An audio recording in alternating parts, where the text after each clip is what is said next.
পানাম নগর। আসসালামু আলাইকুম রহমাতুল্লাহি ওয়া বারাকাতুহু। পানাম নগর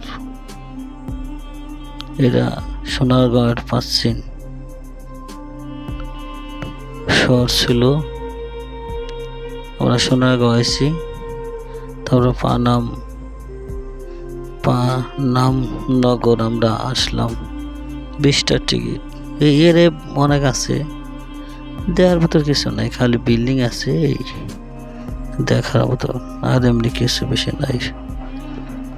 আমরা দেখছি, আপনারা বলে আসেন পানাম নগর। এই এরিয়ায় অনেক বিশাল আছে। আপনারা ভালো থাকেন, ভিডিও শর্ট, ভালো থাকেন, আল্লাহ হাফেজ।